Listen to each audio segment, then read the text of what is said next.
Lahat para sa panalangin, para sa bokasyon. Sa ngalan ng Ama, at ng Anak, at ng Espiritu Santo. Amen. Aming Ama, palaguin mo ang banal na bokasyon sa pagpapari upang mapanatiling buhay ang aming pananampalataya at upang manatiling malinaw sa aming alaala si Jesucristo ang aming Panginoon sa pamamagitan ng pagpapahayag ng Kanyang salita at sa pangangasiwa ng mga sakramento. Bigyan mo kami ng mga banal na tagapaglingkod sa iyong dambana na maingat at mataimtim na tagapagdiwang ng banal na misa, ang sakramentong biyaya ni Kristo para sa kaligtasan ng mundo. Tumawag ka ng mga lingkod sa iyong awa na siyang magpapahayag ng iyong habag upang aming maramdaman ang biyaya ng iyong pagpapatawad. Pahintulutan mo, O aming Ama, na ang iyong simbahan ay mapuspos ng iyong espiritu upang kanyang kalingain ang banal na bokasyon sa pagpapari. Tulungan mo ang mga obispo, mga pari, mga diakono, at lahat ng mga naglilingkod sa iyo na maging tapat sa kanilang misyon sa pagpapahayag ng iyong salita. Ito hinihiling namin sa pamamagitan ni Kristo aming Panginoon. Amen. Maria, Reyna ng mga Apostol, ipanalangin mo kami. Sa ngalan ng Ama at ng Anak at ng Espiritu Santo. Amen. Magsiupo po ang lahat at pakinggan po natin ang paunang salita.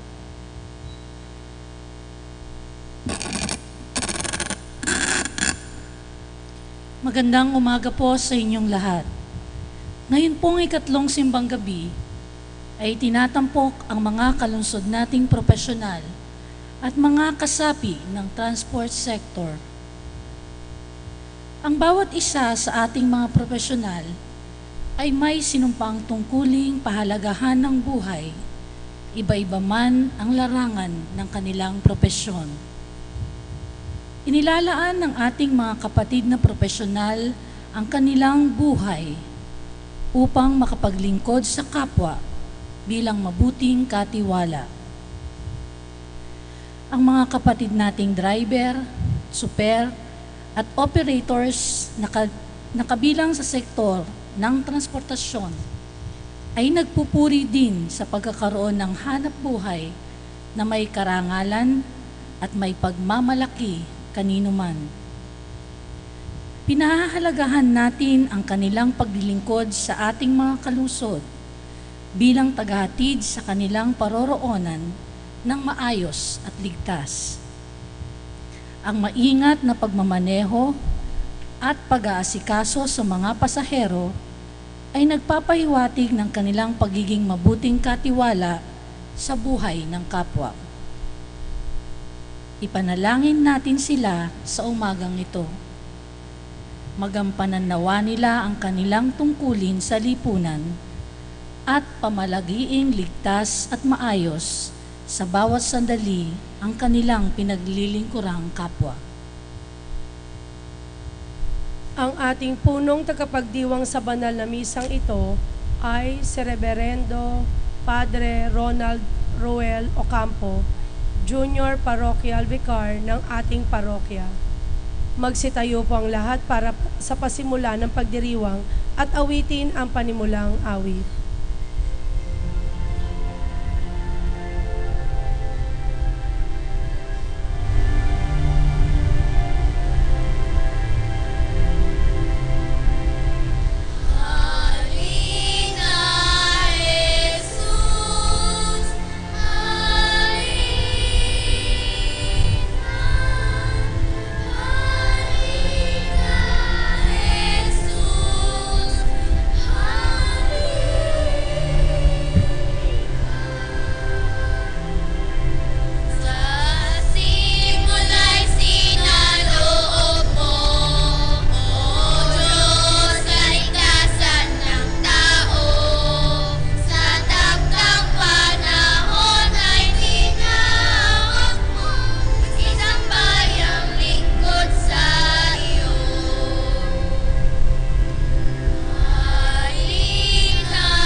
Simulan natin ang pagdiriwang sa ngalan ng Ama, ng Anak at ng Espiritu Santo. Amen. Ang Birheng Maria ay magdadalang tao at magsisilang ng isang lalaking sanggol.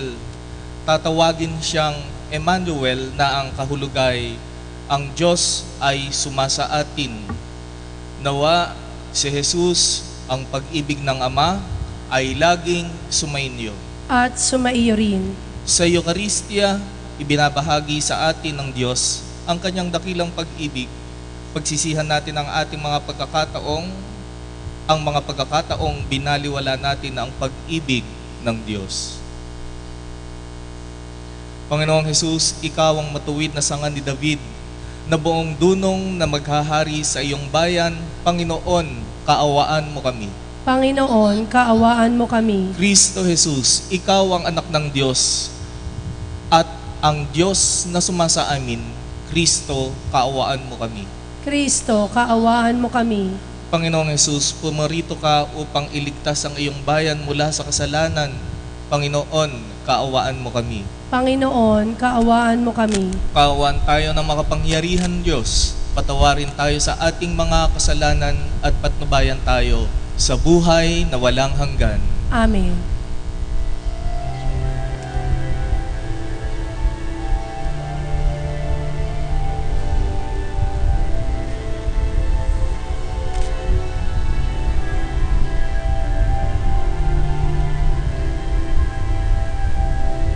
Luwalhati sa Diyos sa kahitaasan,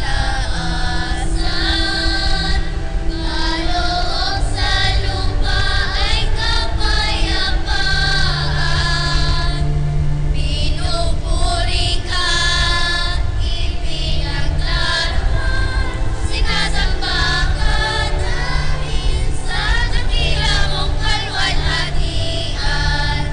Panginoong aming Diyos, Hari ng langit, Amang makapangyarihan, Panginoong Jesucristo, bugtong na anak ng Diyos, Kordero ng Ama.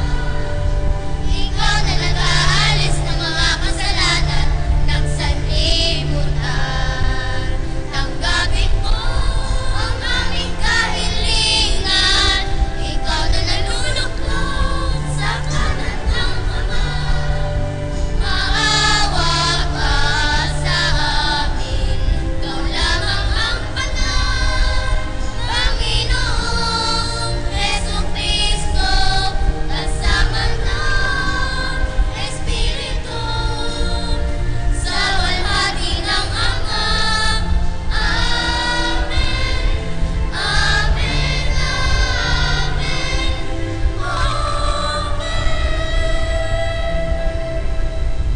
Manalangin tayo.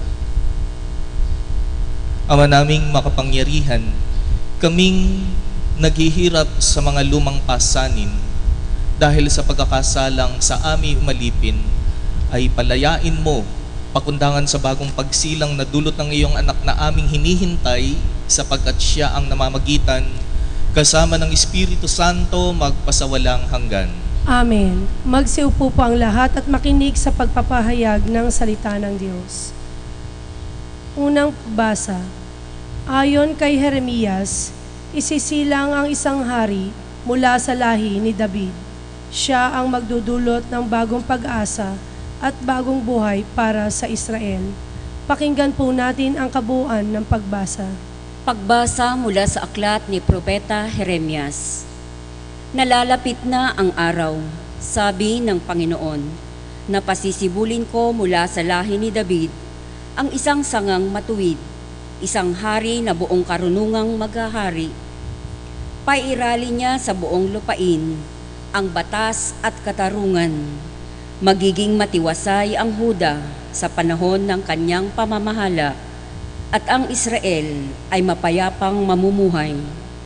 Ito ang pangalang itatawag sa kanya. Ang Panginoon ay matuwid. Sinasabi ng Panginoon, darating nga ang panahon na ang mga tao ay di na manunumpa ng ganito.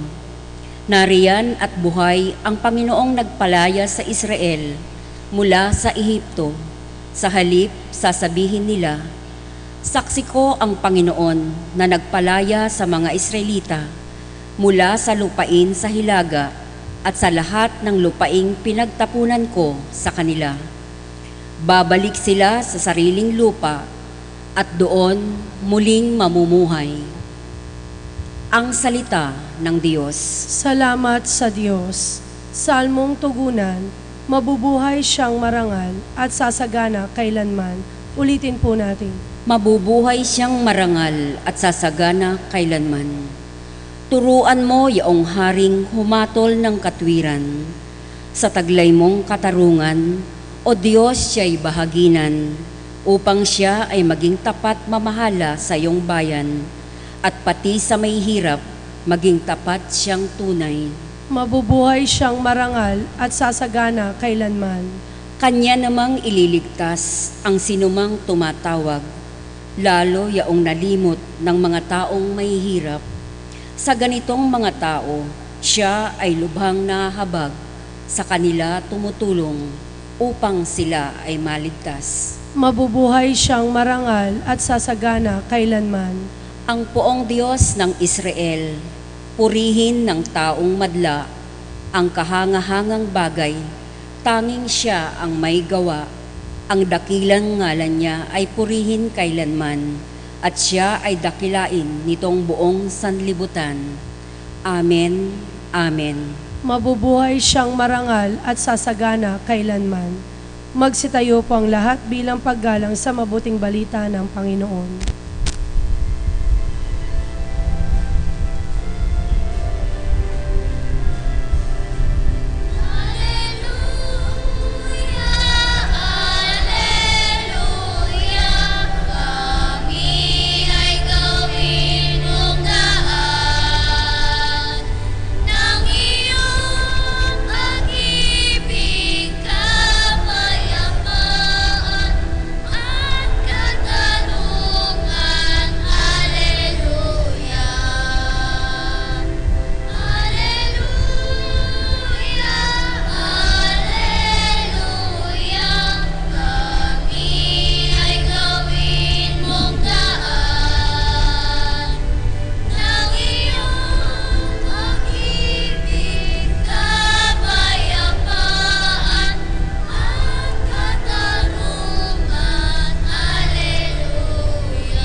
Sumainyo ang Panginoon.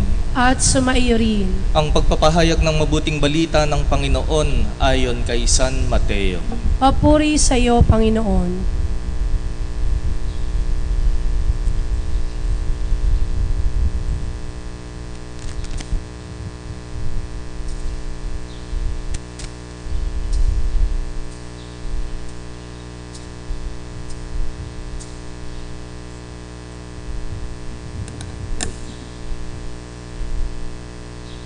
Ganito ang pagkapanganak kay Hesukristo.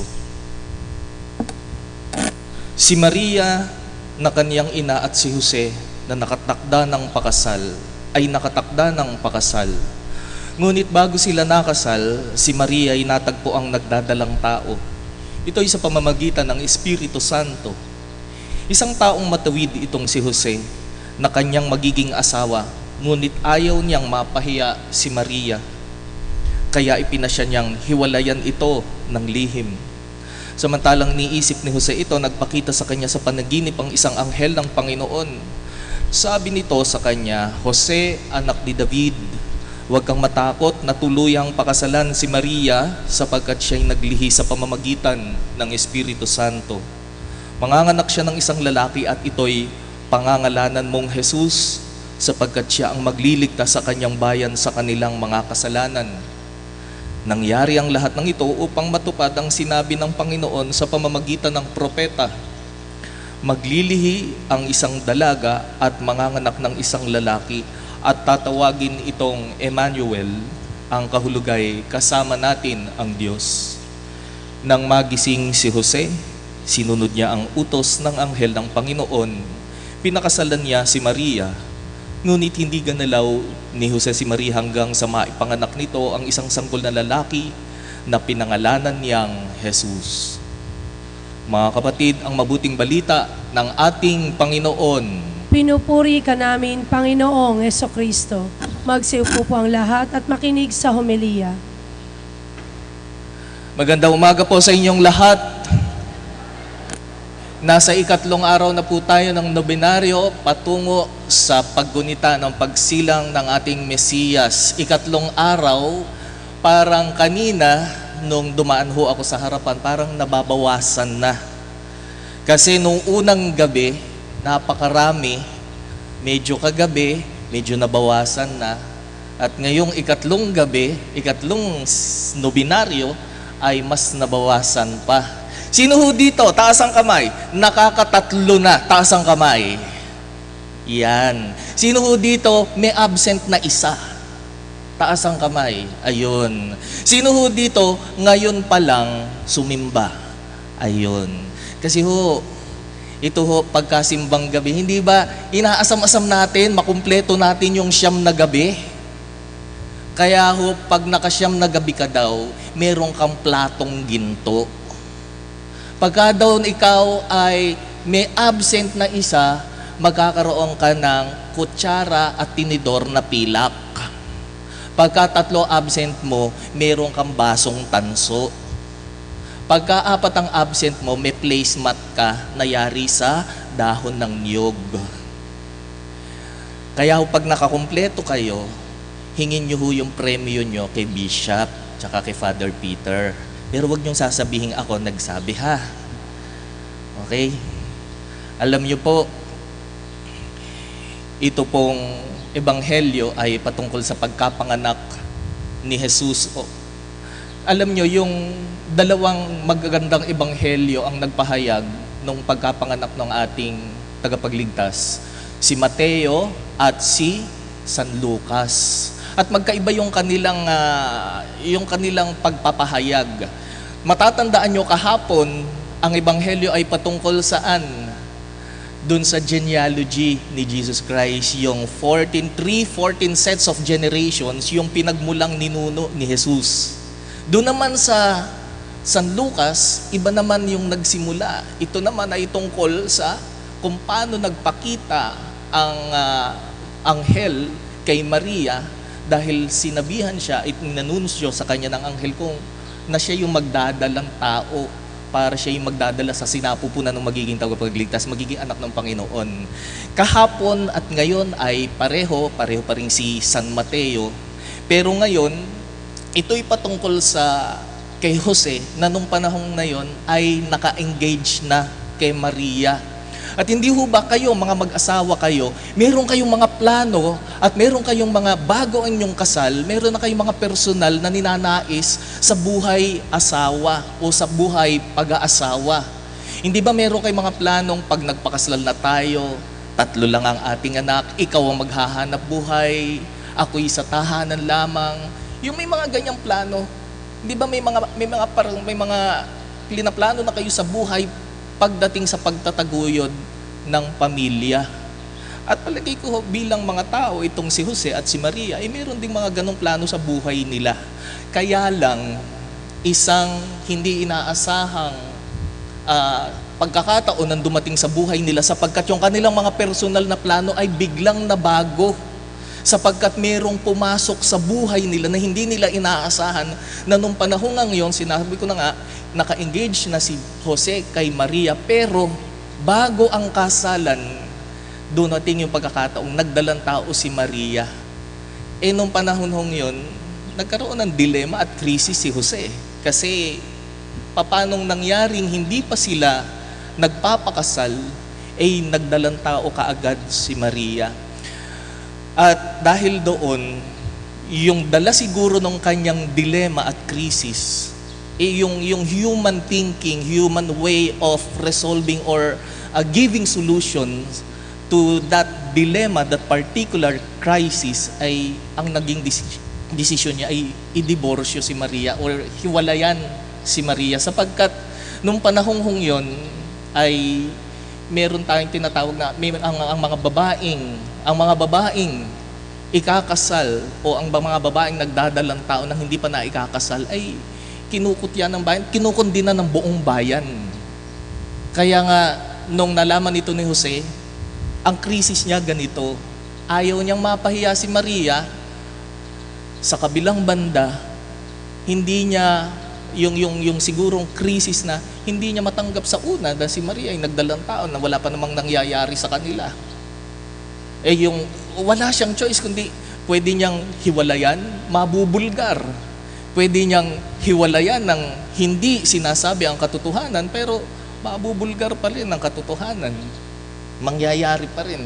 Kaya ang naging dilema niya is paanong proprotektahan si Maria at paanong tatanggapin yung pangyayaring ito sa buhay nila at plano nila ni Maria. Alam po niyo, nung panahong yon, bakit pinoprotektahan niya sa kahihiyan si Maria? Nung panahon niya, ang mga babae, sabi ko nga, pag nagdalang tao nang hindi nakakasal pa, binabato hanggang sa ito ay mamatay. Ganun ho ang tradisyon noon. At palagay ko, ito yung naging kultura ng mga tao noon. Kasi kukondinahin ka ng bayan dahil sa iyong gawaing immoral. Pero alam niyo po, iniisip ko rin kung ngayon natin ipapatupad yung gagawin na ganun, yung nagdadalang tawang babae nang hindi pa nakakasal. Baka humaubos ang bato sa dami ng babatuhin. Ibig kong sabihin, ito ho yung panahong yon, yung tradition of protecting family, ganun ho kasibhi kay Jose. May plano siya, pero dumating yung ibang plano, dumating yung ibang pagkakataon o sitwasyon sa buhay nila. Kaya ano ang solusyon niya ngayon? Yung submission ho niya dun sa plano ng Diyos. Kasi tingnan nyo, yung talagang may plano ang Diyos eh. Ano yung plano niya? Tuparin at magkaroon ng kaganapan yung pangako niya. Ano ho yun? Kasi maalala nyo, nung panahong unang nilikha ng Diyos ang tao, nagkaroon ng pagsuway ang tao sa kanilang mga kasalanan, sa Diyos, itong ating unang ninuno. At dahil doon ay nagkaroon ng pagkahulog ang tao sa kasalanan. At dahil doon sa pagkahulog ng tao sa kasalanan, ayaw ng Diyos na malagay ang tao sa kalunos-lunos na sitwasyon. Kaya ipinangako niya na magpapadala siya ng tagapagligtas. At hindi ho nangyari kaagad-agad itong planong ito, kundi nagkaroon ng gradual progression yung planong ito. At dito ho sa New Testament ay nagkaroon na ng kaganapan. Ito na, ipinahahayag na ang pagsilang sa tagapagligtas. At itong si Jesus na isisilang ay siyang kaganapan nung pangako ng Diyos na magpapadala siya ng tagapagligtas. Ito na ho yun. Kung bakit naman yung plano ng Diyos na yun dumating sa plano ng dalawang magpapakasal na hindi nila inaasahan. Kaya naman yung pagtanggap ni Jose doon sa panaginip na nagpakita sa kanya ang Diyos. At sinabi nitong, alam mo yung dinadala ng iyong magiging kabiyak ay dahil sa kapangyarihan ng Espiritu Santo. At alam niyo po, nung panahong yun, plano ng Diyos na piliin si Jose bilang tatayong ama ng anak ng Diyos sapagkat alam niya itong si Jose ay matuwid. Alam niya itong si Jose ay matuwid, kaya nga siya ang pinili. Kaya nga yung pagkakapili sa kanya ay pangatawanan niya bilang taong matuwid at naniniwala sa Diyos ay makikiayon siya sa plano ng Diyos para matupad yung katuparan ay yung pangako ng Diyos. Magkaroon ng kaganapan yung pangako ng Diyos na may isisilang at mangangalaga doon sa magiging tagapagligtas. At pinili itong si Jose. Dahil ganun ang kanyang paniniwala, dahil doon nagkaroon siya ng matibay na paniniwala na kailangan niyang pangalagaan itong mag-inang ito at bumuo sila ng isang tunay na pamilya. Pinangatawanan ho yun ni Jose. Yung plano niyang personal o plano nila ni Maria ay tinalikuran niya alang-alang sa plano ng Diyos para makabuo ng pamilya. Kaya ho yung naging pagpapalaki niya kay Jesus at pagtataguyod niya ng pamilya ay dahil sa tamang motibasyon, tamang layunin. Alam niyo ho ngayon, yung mga nagtataguyod ng pamilya, motibasyon pa lamang ng pagpapakasal, mali na. Kaya yung pagtataguyod ng pamilya, mali na rin. Magtataguyod, magpapakasal sila sa isang hindi malinaw na layunin, kaya naman habang nagsasama, hindi malinaw ang kanilang pagsasama at nauuwi sa hiwalayan. Ito ho yung nangyayari ngayon, ito ho yung katotohanan ngayon. Hindi malinaw kung ano yung bakit ka magpapakasal. Tuwing ho mag-i-interview ako ng ikakasal, bakit kayo magpapakasal? Nagmamahalan ho kami. Siyempre ho, lahat ng sasabihin ng magpapakasal, yun ang sasabihin. Pero ang sinasabi ko, alam ba nila yung pagpapakasal? Alam ba nila yung pagtataguyod ng pamilya na ang kahalagahan ng pagtataguyod ng pamilya ay hindi lamang tungkol sa pagmamahalan, kundi yung tungkulin. Kung bakit ka magtatatag ng pamilya, may tungkulin yan. Karaniwan ho ngayon, ang alam lang nila nagmamahalan. Pero maliban doon, hindi na nila alam kung ano ang tungkulin ng mag-asawa. Na ang tungkulin ng mag-asawa ay magkaroon ng pagtanggap na sila ay mga bagong hirang nakatiwala ng Diyos. Na sila ay magtataguyod ng pamilya nang naaayon sa plano ng Diyos. Ano ang plano ng Diyos? Maging katuwang niya sa pangangalaga nitong mundong kanyang nilikha at maging kapwa katiwala dito sa pangangalaga ng mga ibang tao. Kaya nga ho tayo dito sa diocese, may damayang Kristiyano, may pagiging mabuting katiwala. Marami hong hindi nakakaalam ngayon ng tunay na diwa ng pagpapakasal at pagtataguyod ng pamilya. Ang alam lang nila ay magpapakasal sila dahil nagmamahalan. Oo, totoo. Pero ano ang tungkulin ng mag-asawa? Yun ang hindi nila alam. Hindi nila alam na ang tungkulin ng mga asawa ay may responsibilidad, pananagutan, at full submission sa plano ng Diyos. Katulad nitong si Maria at si Jose.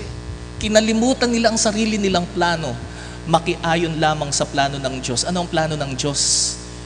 Matupad ang kaligtasan na ipinangako niya sa atin, na maligtas tayong lahat sa kasalanan. Ito nga, tuluyan na niyang pinakasalan si Maria dahil nakiayon siya sa plano ng Diyos. Kahit hindi yung pangyayaring pagdadalang tao ni Maria ay hindi doon sa pangkaraniwang nangyayari sa isang mag-asawa. Ganon din si Maria ho. Kinalimutan niya yung plano niyang sarili. Mga kapatid, itong ebanghelyong ito at itong paggunita natin sa pagdating ng pagsilang ng Diyos o ng magiging tagapagligtas, tingnan natin yung sarili natin ngayon. Tayo ba, ang kaligtasan ay nagkaroon na ng katuparan? Andyan na. Kaya nga dumating si Jesus, kaya nga nagkaroon ng Pasko, dahil ito yung diwan at layunin ng kaligtasan. Pero diyan sa pagdating ng kaligtasan na inaalay ng Diyos at isinagpatuparan ng Diyos, tayo ba ay pinahahalagahan natin ang lahat ng yan? Kasi marami rin tayong plano sa pangkasalukuyan.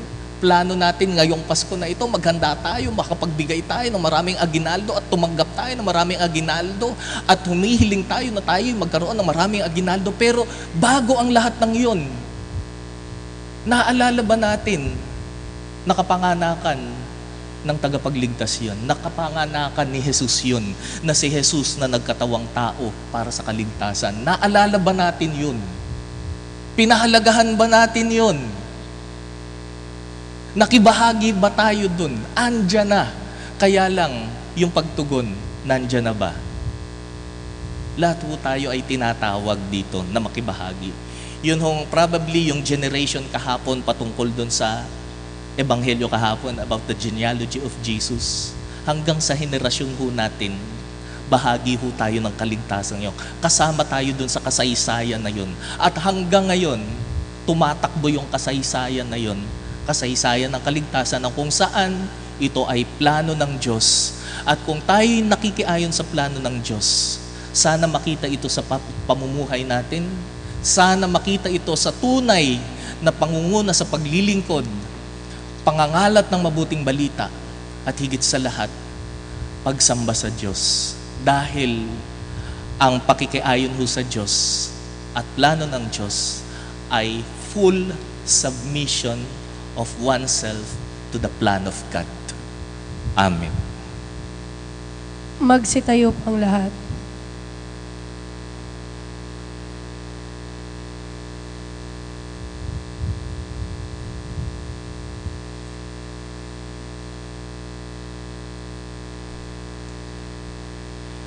tulad ni Maria at Elizabeth, buong galak nawa nating tanggapin ang tagapagligtas at buksan ng ating puso sa kanyang mapagligtas na salita. Ang ating itutugon, Panginoon, pumarito ka sa aming piling. Ulitin po nating lahat. Panginoon, pumarito ka sa aming piling. Maging tagapagdala rin nawa ang simbahan ng kagalakan sa sangkatauhan, sa mga nalulungkot, may sakit, mga matatanda at may kapansanan. Manalangin tayo. Panginoon, pumarito ka sa aming piling. Maging mulat nawa ang mga pinuno ng bayan sa pangangailangan ng lahat para sa makatarungan at mapagmalasakit na pamahalaan. Manalangin tayo. Panginoon, pumarito ka sa aming piling. Igalang nawa namin ang mga karapatan ng mga sanggol sa sinapupunan, maging mulat sa pangangailangan ng mga nagdadalang tao at magbigay ng pag-asa sa mga kabataang Pilipino. Manalangin tayo. Panginoon, pumarito ka sa aming piling.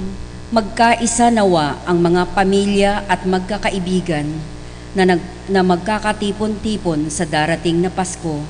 Matutunan nawa nilang suportahan ang isa't isa at maging mas bukal sila sa pangunawa at pagpapatawad. Manalangin tayo. Panginoon, pumarito ka sa aming piling.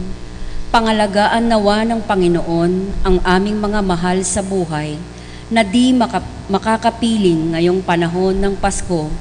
Nawa ay pawiin ng Panginoon ang lahat ng pag-aalala at pangamba sa kanilang puso. Manalangin tayo. Panginoon, pumarito ka sa aming piling. Patuloy po tayo mag-alay ng katahimikan at ating hilingin sa Panginoon ang ating mga personal na intensyon.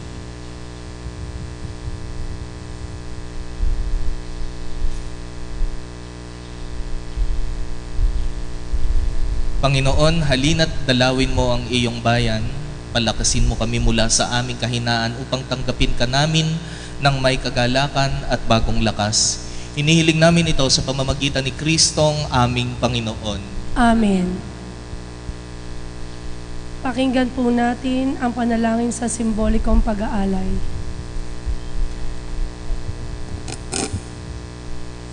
Buong kababaang loob naming inaalay sa iyo, Panginoon, ang aming mga sarili.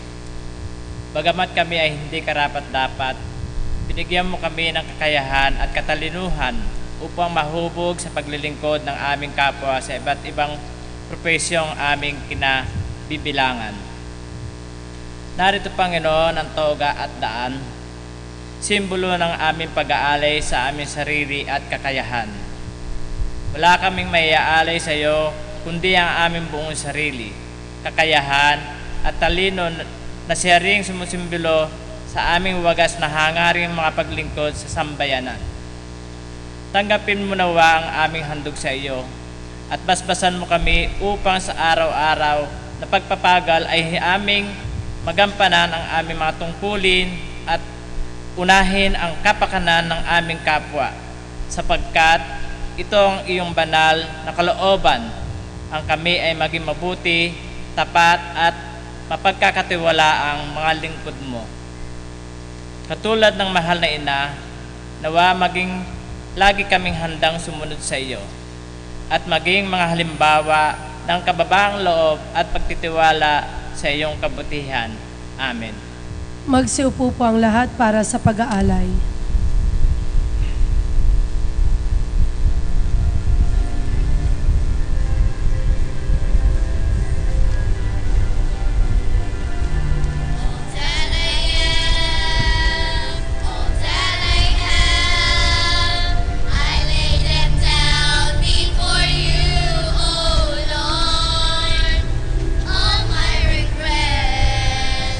All my acclaim that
Magsitayo po ang lahat.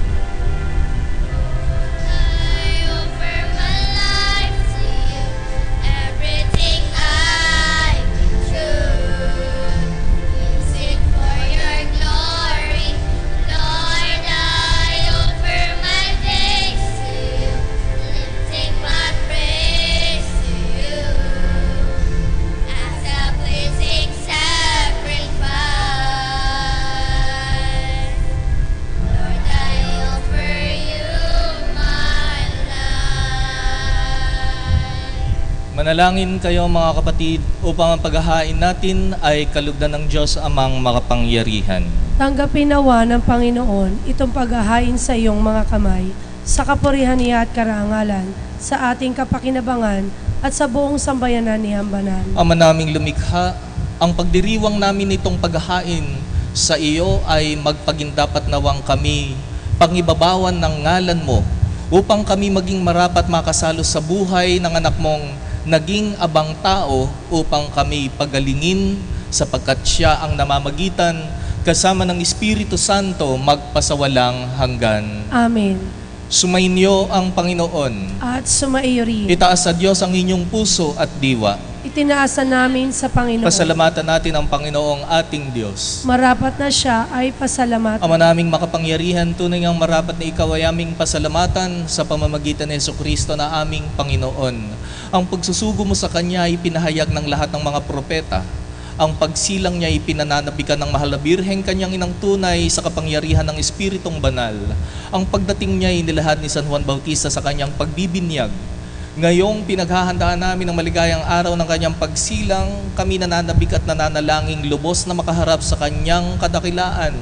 Kaya kaisa ng mga anghel na nagsisiawit ng papuri sa iyo ng walang humpay sa kalangitan, kami nagbubunyi sa iyong kadakilaan.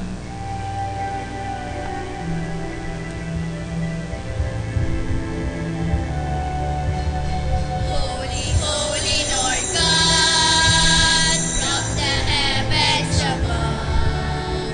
Blessed be the Lord God, sing His glory forever. Holy, holy is the Lord, Lord dwells in our land.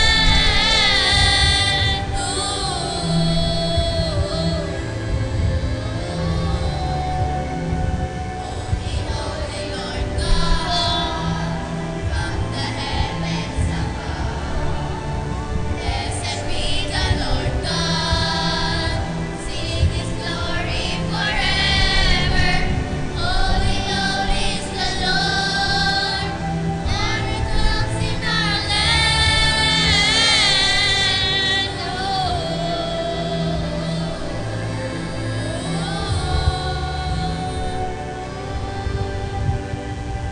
Magsiluhod po ang lahat. Ama naming banal, ikaw ang bukal ng tanang kabanalan, kaya't sa pamamagitan ng iyong Espiritu, gawin mong banal ang mga kaloob na ito upang para sa amin maging katawan at dugo ng aming Panginoong Kristo.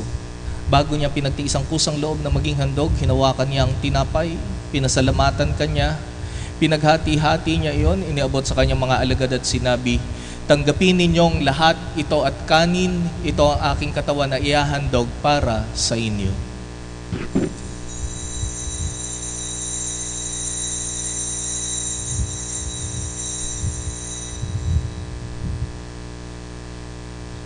Gayon din naman ang matapos ang hapunan, hinawakan niya ang kalis, muli kanyang pinasalamatan. Iniabot niya ang kalis sa kanyang mga alagad at sinabi, tanggapin ninyong lahat ito at inumin. Ito ang kalis ng aking dugo, ng bago at walang hanggang tipan. Ang aking dugo na ibubuhos para sa inyo at para sa lahat. Sa iyo pagpapatawad ng mga kasalanan, gawin ninyo ito sa pag-alala sa akin.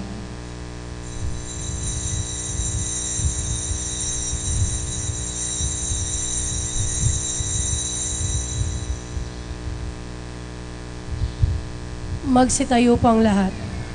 Ipagbunyi natin ang misteryo ng pananampalataya.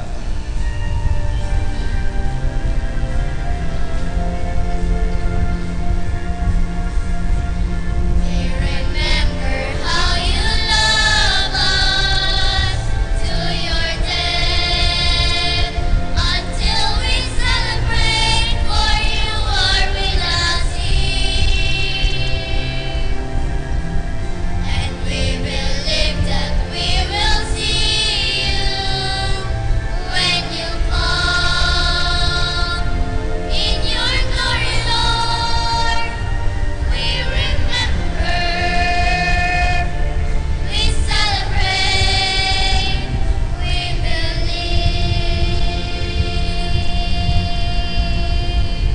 Ama, ginagawa namin ngayon ang pag-alala sa pagkamatay at muling pagkabuhay ng iyong anak.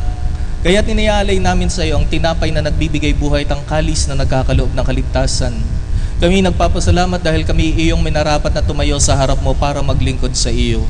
Isinasamo namin kaming magsasalo-salo sa katawan at dugo ni Kristo ay mabuklod sa pagkakaisa sa pamamagitan ng Espiritu Santo.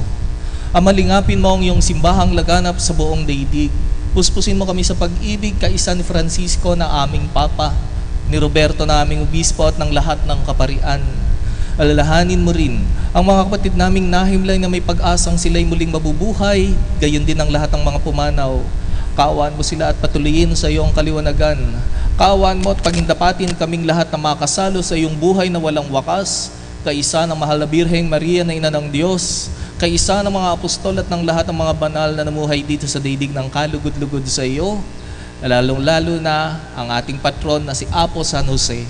Maipagdiwang nawa namin ang pagpupuri sa ikararangal mo sa pamamagitan ng iyong anak na aming Panginoong Hesukristo.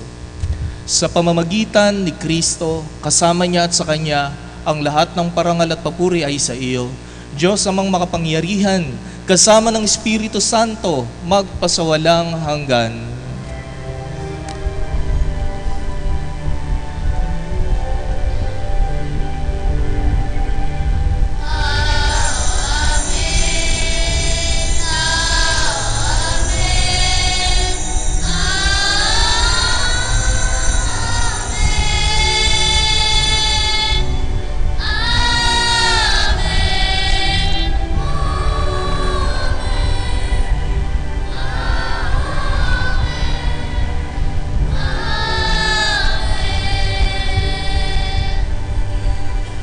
Tumugon tayo sa Diyos para sa Kanyang mapagpalang pagliligtas sa pamamagitan ng pag-awit ng panalangin itunuro niya sa atin.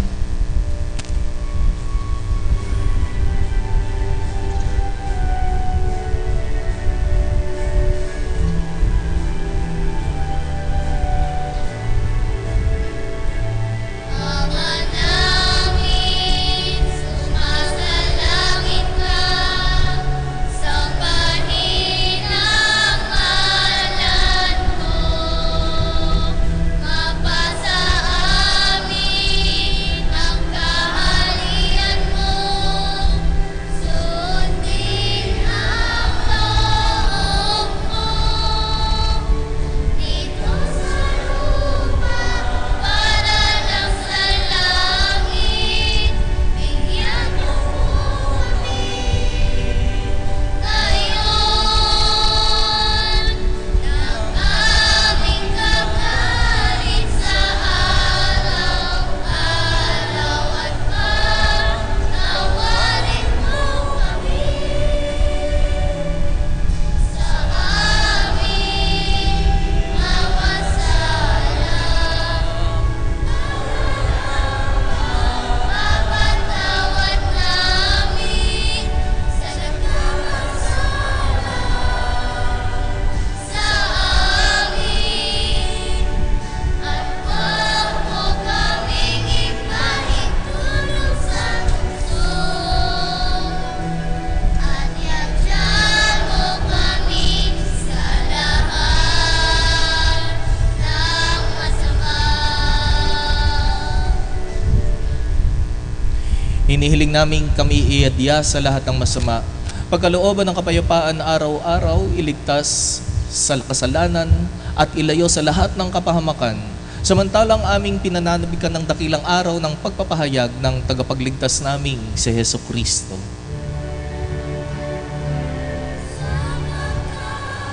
Sa iyo ang kaharian, kapangyarihan at kabutihan,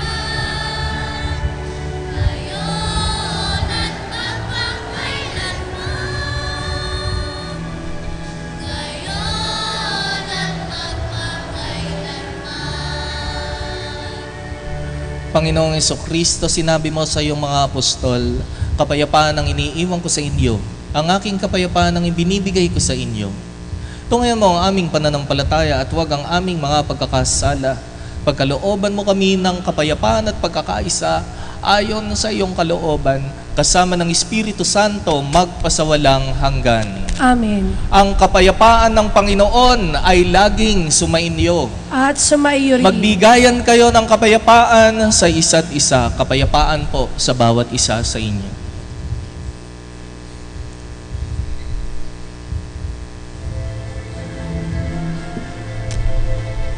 Lamb of God, you take away the sins of the world. Have mercy on us. Lamb of God, you take away the sins of the world. Have mercy on us. Have mercy on us. Lamb of God, you take away the sins of the world. Oh, grant us peace. Grant us peace. Magsiluhod po ang lahat.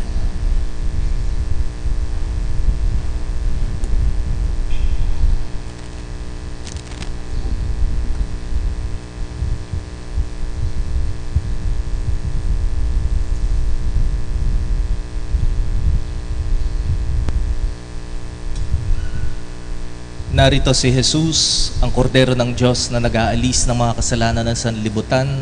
Mapapalad tayong tumatanggap sa kanyang banal na piging. Panginoon, hindi ako karapat-dapat na magpatuloy magpatuloy sa iyo.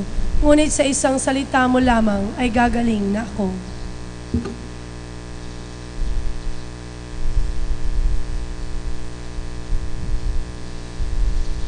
Para po maging maayos ang ating pagtanggap ng banal na komunyon, mangyaring pakisunod lamang po ang mga tuntuning ito. Pumila po tayo sa mga nakatakdang communion stations na matatagpuan sa loob at labas ng katedral.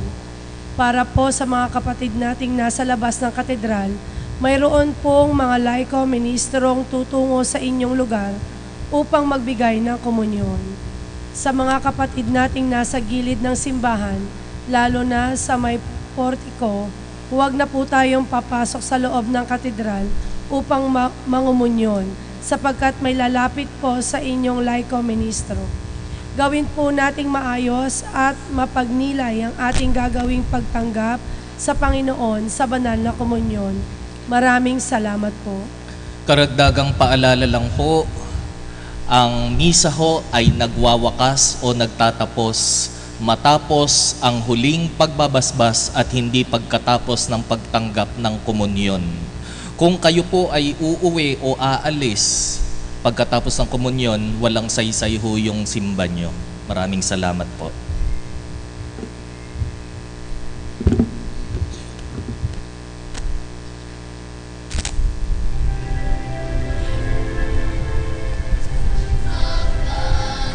Here is holy word, gather at the table of the Lord.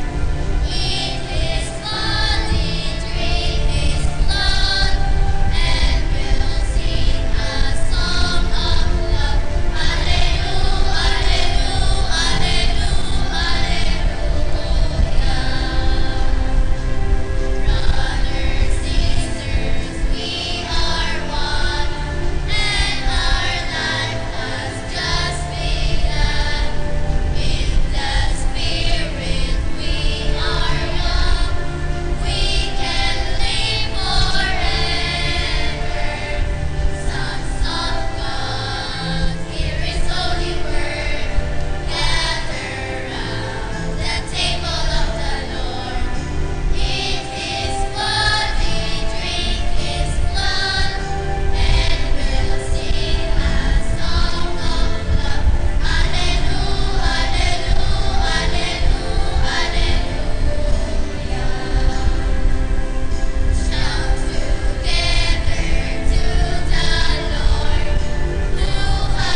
Magsitayo po ang lahat.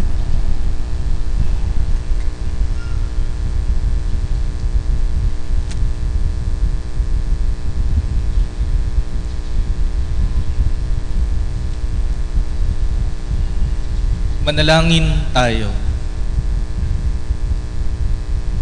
Ama naming mapagmahal, pinapakinabang mo kami sa dakilang pag-ibig mo naming pinagdiwang sa banal mong tahanang ito. Mapaghandaan nawa namin sa paraang marangal ang darating na dakilang kapistahan ng aming katubusan sa pamamagitan ni Jesucristo kasama ng Espiritu Santo magpasawalang hanggan. Amen. Panalangin ng sektor ng mga professional.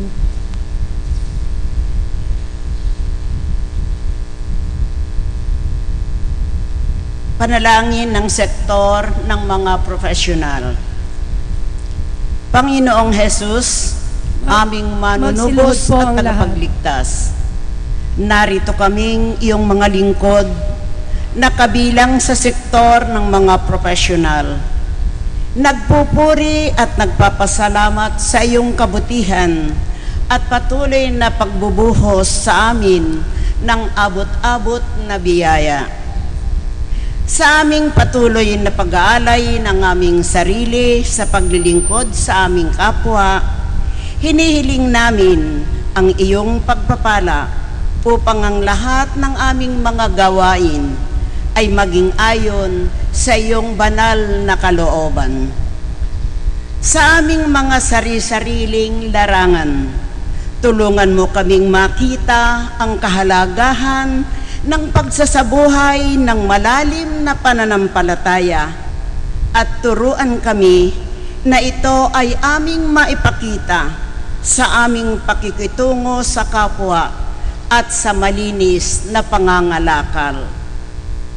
Manatili kang aming gabay upang makita sa aming sarili ang halimbawa ng isang mamamayang tunay na naglilingkod sa kapwa at naglalaan ng buhay upang magampanan ang sinumpaang tungkulin. Samahan po ninyo kami sa lahat ng aming pagsisikap nang sa gayon kami ay maging katulad mo na naging lingkod ng lahat upang lalong maluwalhati ang Diyos Ama. Amen. Magsiupo po ang lahat.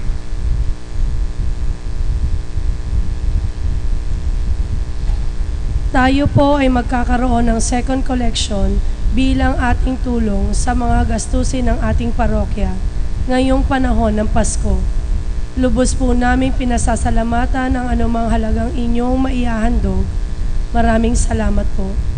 Sa ngalan ng ating Kura Paroko, ang lubhang kagalang-galang na Obispo Roberto C. Malyari ng mga kaparian ng ating katedral, ng liturgical team at ng pamunuan ng Parish Pastoral Council ng ating parokya, ipinaaabot po ang lubos sa pasasalamat sa inyong lahat na dumalo sa Misa de Gallo ngayon bilang ating paghahanda sa pagsilang ng ating Panginoon. Lubos po ang aming pasasalamat sa mga naging tagapagtaguyod ng banal na misang ito. Si Reverendo Padre Ronald Roel Ocampo na namuno sa ating banal na misa. Ang sektor ng mga profesional at kasapi ng sektor ng transportasyon. Sa pangasiwa at koordinasyon ng grupong Legion of Mary na tinulungan ng grupong Corsilio for Men and Women. Nagpapasalamat din po ang COMELEC sector. Patuloy po nawa tayong makiisa sa mga pagdiriwang natin sa paghahanda sa dakilang kapistahan ng pagsilang ng ating manunubos. Bigyan po natin ng masigabong palakpakan ang bawat isa at ang ating Panginoon.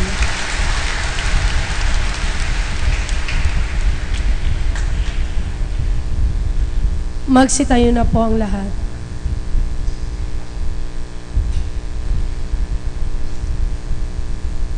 Salamatan din po natin ang choir, ang mga mag-aaral, mga guro at personnel po ng St. Joseph School.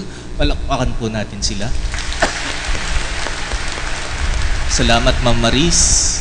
Ipinagmamalaki ko kayo. Sumainyo ang Panginoon. At sumairin. Yumuko kayo at hingin ng biyaya ng Diyos. Pagpalain nawa kayo ng Panginoon ng lahat ng mga biyayang makalangit. Panatilihin nawa niya kayong malinis at banal sa kanyang paningin sa lahat ng panahon. Tulutan nawa niya kayo ng yaman ng kanyang biyaya. Dalhin niya sa inyo ang mabuting balita ng kaligtasan at punuin nawa niya kayo ng pag-ibig para sa lahat ng tao. Amen. At pagpalain nawa kayo ng makapangyarihang Diyos Ama at Anak at Espiritu Santo. Amen. Tapos na ang misa, humayo kayo at patuloy na hanapin at sundin ang kalooban ng Panginoon sa inyong buhay. Salamat sa Diyos. Palakpakan po natin ang Panginoon.